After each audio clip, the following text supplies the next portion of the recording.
আমাদের মহামান্য রাষ্ট্রপতি সাহেব তিনি শেখ হাসিনার ভাষায় কথা বলতে শুরু করেছে। হুবহু শেখ হাসিনার মতোই তার কথাবার্তা মনে হচ্ছে। শেখ হাসিনা আগে যেভাবে বলতো না, যে জনগণ যদি আমাকে ক্ষমতায় চায় তাহলে আমি ক্ষমতায় থাকবো, আর জনগণ যদি আমাকে ক্ষমতায় না চায় তাহলে আমি ক্ষমতায় থাকবো না, এই সুরে এখন রাষ্ট্রপতি কথা বলছেন। তিনিও বলছেন যে বিএনপি যদি ক্ষমতায় চায় তাকে রাখতে, তাহলে তিনি ক্ষমতায় থাকবে, আর যদি তিনি না চায় তাহলে তিনি ক্ষমতায় থাকবে না। বিএনপি আদৌ কি চাইবে যে রাষ্ট্রপতি ক্ষমতায় থাকুক আর রাষ্ট্রপতি তাদের হয়ে থাকুক, তারাই তাকে তাদের দলের রাষ্ট্রপতি বানিয়ে রাখবেন? ইতিমধ্যে আপনারা জানেন যে নাহিদ ইসলাম থেকে শুরু করে বিরোধী দল হিসেবে সংসদে যারা শক্তিশালী অবস্থানে রয়েছে তারাই বলছে যে রাষ্ট্রপতিকে তারা অপসারণ চায়, এবং বিএনপিকে তারা চাপ প্রয়োগ করছে যে রাষ্ট্রপতিকে অপসারণ করে তাকে অবিলম্বে গ্রেপ্তার করা হবে, কারণ তিনি বিগত সময়ে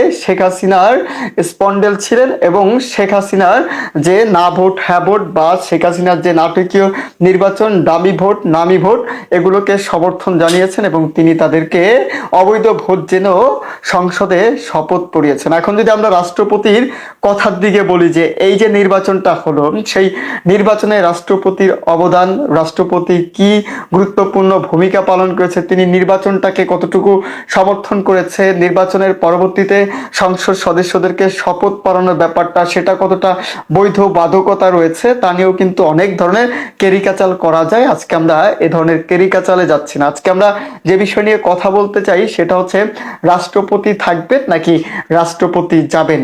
বিএনপি রাষ্ট্রপতিকে রাখবেন নাকি রাষ্ট্রপতিকে অপসারণ করবে? জামাত ইসলাম দাবি করছে রাষ্ট্রপতিকে গ্রেপ্তার করার জন্য। জনাব তারেক রহমান কি রাষ্ট্রপতিকে গ্রেপ্তার করবেন? এবং নাহিদ ইসলাম বিরোধী দলের চিফ হুইপ হিসেবে তিনি এই বর্তমান বিএনপি সরকারকে চাপ দেওয়ার চেষ্টা করছে যে আপনারা অতি দ্রুত এই ফ্যাসিস্ট আমলের যে রাষ্ট্রপতি নিয়োগপ্রাপ্ত পাপেট তাকে দ্রুত আইনের আওতায় আনুন, আর যদি না আনেন তাহলে আমরা আপনাদের বিরুদ্ধে কঠিন আন্দোলন গড়ে তুলব। এক কথায় বলতে গেলে বিএনপির অবস্থানে বাংলাদেশের মানুষ জনগণ সব দিক থেকে হিসাব করলে পরিস্থিতি একটু হলো টালমাটাল অবস্থা ধারণ করেছে। এমনও তো অবস্থায় বাংলাদেশে বিএনপি রাজনৈতিক মাঠে তারা কি কিছু একটা সামাল দেওয়ার চেষ্টা করবে? তাদের অবস্থানটা কি হবে? ক্লিয়ার হবে নাকি রাষ্ট্রপতিকে নিয়েই তারা একটা গোজামেল নতুন করে সৃষ্টি করবে? আর রাষ্ট্রপতি যেভাবে শেখ হাসিনার ভাষায় কথা বলতে শুরু করেছে, এ ব্যাপারে বিএনপির মতামত কি? আসুন আমরা একটু খবরের দিকে নজর দেই যে খবর কি বলছে।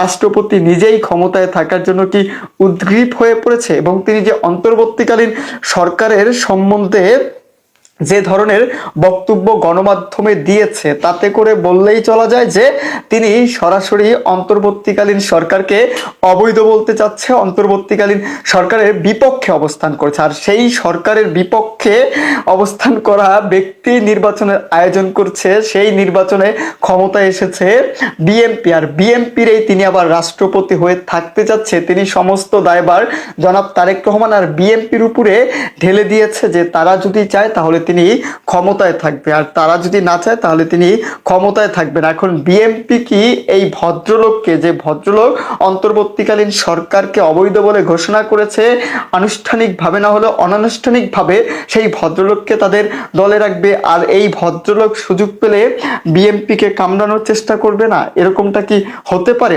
অবশ্যই হবে, শুধু সময়ের জন্য অপেক্ষা বলেন। রাষ্ট্রপতি বলছে বিএনপি চাইলে থাকবো, না চাইলে সম্মানজনকভাবে সরে যাবে। এটা কালের কণ্ঠের একটি ইন্টারভিউ। সেই ইন্টারভিউটা বেশ নাড়াচাড়া অবস্থায় এসে পৌঁছেছে যে জনাব রাষ্ট্রপতিকে নিয়ে কি ধরনের পরিকল্পনা বিএনপি করছে, আর বিএনপি কি বার্তা দেওয়ার চেষ্টা করছে ভবিষ্যৎ রাজনীতি। আর জনাব রাষ্ট্রপতি তিনি এই বিএনপির কাছ থেকে কি চাচ্ছে, বিএনপির সাথে মিশে জনাব রাষ্ট্রপতিকে আগামীতে বিশেষ কোনো সুযোগ সুবিধা নেওয়ার চেষ্টা করছেন, আর সেই সুযোগ সুবিধা নেওয়ার জন্যই তিনি মুখিয়ে রয়েছেন হয়েছেন সেটা কি হবে আওয়ামী লীগকে প্রতিষ্ঠাতা করা, বিএনপির সাথে লেগে, বিএনপির সাথে থেকে, বিএনপিকে অনুসরণ করে বিএনপির রাষ্ট্রপতি হয়ে থেকে তিনি এই সুযোগটা নিতে পারেন কিনা। ক্ষমতাসীন বিএনপি যদি চায় তাহলে তিনি থাকবেন, আর বিএনপি যদি না চায় তাহলে তিনি সম্মানজনকভাবে সরে যাবেন বলে মন্তব্য করেছে রাষ্ট্রপতি মোহাম্মদ শাহাবুদ্দিন। শেখ হাসিনা যেভাবে জনগণের উপরে ভরসা রাখত এবং জনগণের উপরে ভরসা রেখে দিন শেষে জনগণকে যেভাবে দমন পীড়ন করতেন, সেই ধারাই এখন আবার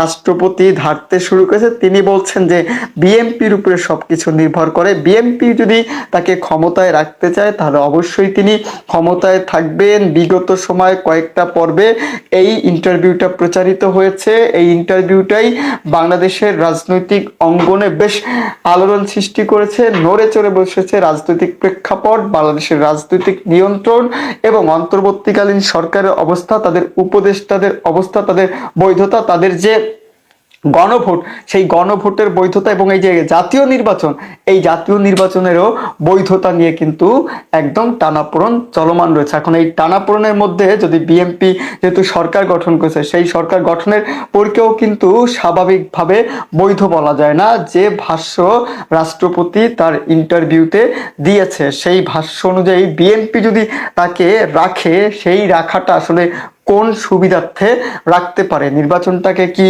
তাহলে বৈধতা দেওয়ার জন্য? দর্শক, পুরনো বিতর্ক আবার নতুন করে শুরু হয়েছে। বিতর্কটা, ইস্যুটা রাষ্ট্রপতিকে নিয়ে, মহামান্য রাষ্ট্রপতিকে নিয়ে গত 1.5 বছর ধরেই নানা ইস্যু তৈরি করার চেষ্টা আমরা দেখেছি। গতকালকে আমরা দেখলাম সাবেক সরকারের উপদেষ্টা রিজওয়ানা হাসান তিনি চ্যানেল 1-এর সঙ্গে সাক্ষাৎকারে রাষ্ট্রপতির অপসারণের ব্যাপারে প্রচুর আন্দোলন, সেই আন্দোলনকে তারা মোকাবেলা করেছেন, তারা সংবিধান সমুন্নত রাখার চেষ্টা করেছেন, কিন্তু রাষ্ট্রপতি বিতর্কিত, তিনি ফ্যাসিস্ট সরকারের আমলের রাষ্ট্রপতি, এই বাণী তাকে দিতে আমরা দেখেছি। অর্থাৎ একমাত্র বিএনপির বিরোধিতার কারণেই তারা যে রাষ্ট্রপতিকে সরিয়ে দিতে পারেননি, অজ্ঞাত স্বরে কিংবা অস্পষ্ট সুরে সেই কথার ইঙ্গিত তার ভাষ্যের মধ্যে আমরা পেয়েছি। সেই রাষ্ট্রপতিকে নিয়ে নতুন ইস্যু শুরু হয়েছে যে 12 তারিখে সংসদের অধিবেশন বসতে চলেছে। সংসদের অধিবেশনে সাংবিধানিক যে রেওয়াজ, সংসদের রেওয়াজ, প্রথম অধিবেশনে রাষ্ট্রপতির ভাষণ দিয়ে সংসদ শুরু হয়। কিন্তু এনসিপি, জামাত, বিশেষ করে এনসিপি সোচ্চার রাষ্ট্রপতির ভাষণ তো তারা দিতে দেবেই না, বরং প্রথম অধিবেশনে রাষ্ট্রপতিকে অভিশংসন করে তাকে ক্ষমতাচ্যুত অর্থাৎ পদচ্যুত করতে হবে, এই দাবি আরও সোচ্চার করছে। নানাভাবে জুলাই সনদ বাস্তবায়ন করা হবে না, জুলাই সনদের বিরুদ্ধে বিএনপি অবস্থান নিচ্ছে, এরকম বক্তব্য তারা দিচ্ছে। কিন্তু বিএনপির বক্তব্য এখন পর্যন্ত সংবিধান সমুন্নত রাখার বক্তব্য। কি হতে চলেছে তাহলে 12 তারিখে সংসদের প্রথম অধিবেশনে? যদিও প্রথম অধিবেশন নিয়ে আরেকটা বড় জটিলতা রয়েছে, প্রথম অধিবেশনে সভাপতিত্ব কে করবেন। চলুন একটু আলোচনা করে দেখি, রাষ্ট্রপতির ভাষণ ছাড়াই কি তাহলে সংসদের প্রথম অধিবেশন বসতে চলছে? এনসিপি জামাতের দাবি কি বিএনপি মেনে নেবে? সেই আলোচনাই করবো এই ভিডিওতে। দর্শক, 2-3 দিন আগে এনসিপির আহ্বায়ক নাহিদ ইসলাম তিনি রাষ্ট্রপতিকে ইমপিচ করতে হবে সংসদে এবং তাকে সরিয়ে দিতে হবে এই দাবি করেছিলেন। গতকালকে আবারও এনসিপির আহ্বায়ক নাহিদ ইসলাম তো বটে, এনসিপির মুখপাত্র আসিফ মাহমুদ সজীব ভুঁইয়া তিনি একই কথা বলেছেন, রাষ্ট্রপতিকে অভিশংসন করতে হবে। এবং তিনি বলছেন যে রাষ্ট্রপতির ভাষণ দিয়ে কোনোভাবেই সংসদ অধিবেশন শুরু হতে পারবে না, অথচ সংবিধান বলছে রাষ্ট্রপতির ভাষণ দিয়েই সংসদ অধিবেশন শুরু হবে। সেই ক্ষেত্রে বিএনপি তাহলে কি করবে?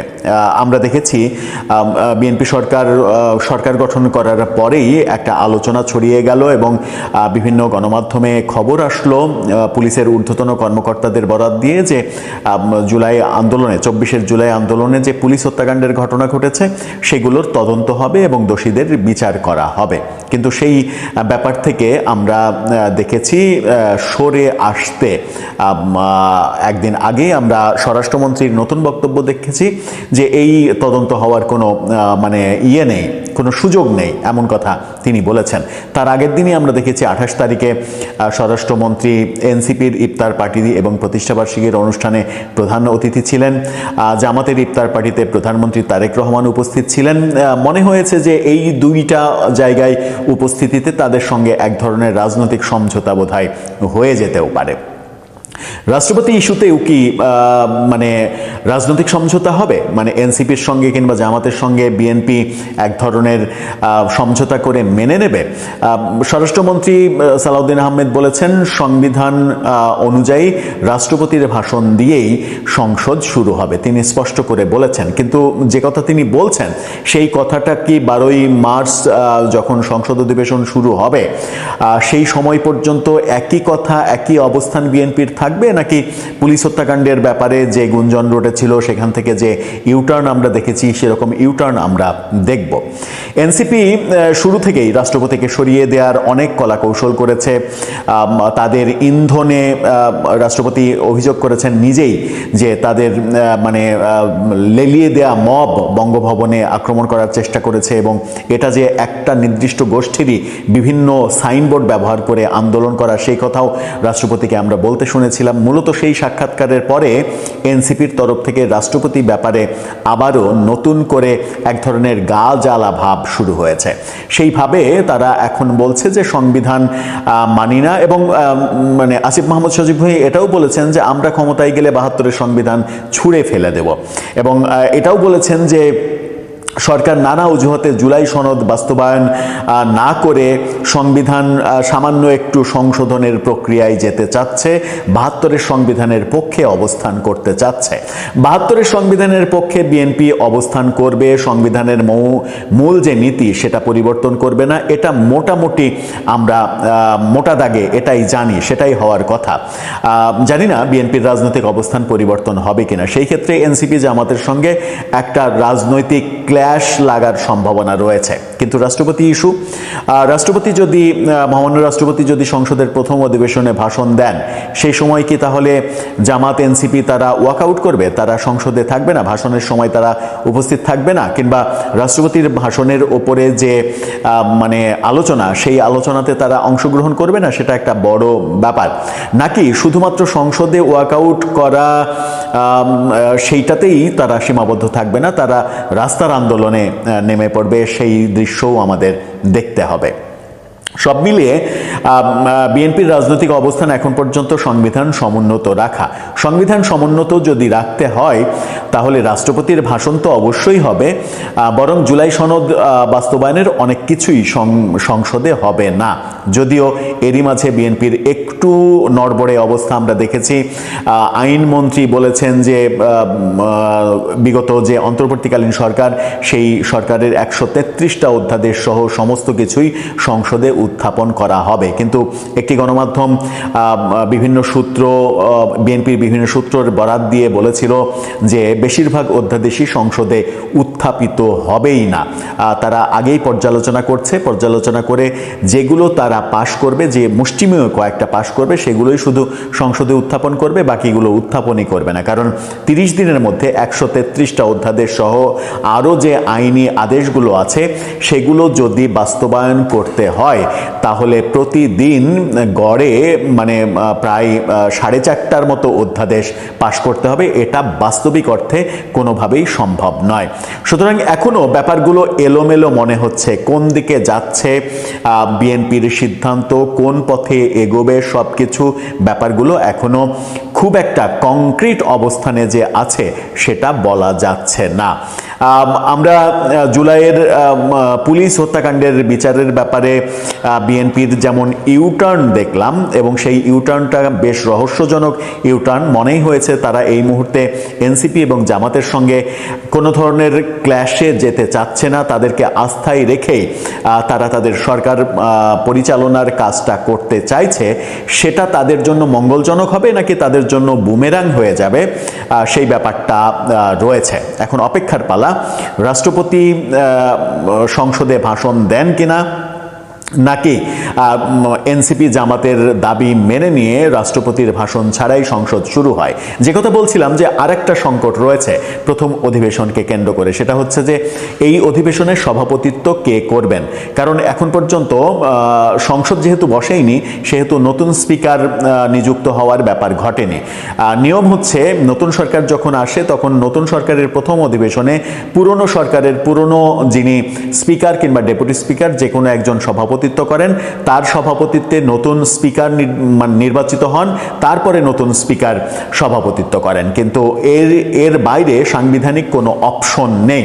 সাংবিধানিক অপশন যখন এর বাইরে কোনো কিছু নেই, তখন আইন বিশেষজ্ঞরা আলোচনা করেছেন এরকমটাও যে রাষ্ট্রপতি হয়তো সংবিধানের 106 অনুচ্ছেদ অনুযায়ী সুপ্রিম কোর্টের রেফারেন্স চাইতে পারেন, আবার যে রেফারেন্সে ইউনূস সরকার শপথ নিয়েছিল সেই রেফারেন্সের আলোকে সুপ্রিম কোর্ট একটা পরামর্শ দিলে সেই ব্যক্তি হয়তো সংসদের সভাপতিত্ব করতে পারেন প্রথম অধিবেশনে। কিন্তু সেটাও সংবিধান সম্মত হবে কিনা, এই দ্বৈত অবস্থান বিভিন্ন আইন বিশেষজ্ঞদের রয়েছে। সুতরাং সেখানেও একটা টান উত্তেজনা বিরাজ করছে যে শেষ পর্যন্ত বিএনপি আওয়ামী লীগের যে স্পিকার শিরীন শারমিন চৌধুরী, তিনি অনেকটা কোথায় আছেন আমরা কেউ জানি না, যদিও তিনি দেশেই আছেন, তাকেই নিয়ে আসবেন সংসদে সভাপতিত্ব করতে, নাকি ডেপুটি স্পিকার যিনি জেলে আছেন তাকে প্যারোলে মুক্তি দিয়ে তার সভাপতিত্বে সংসদ চলবে অন্তত প্রথম আধা ঘন্টা কিংবা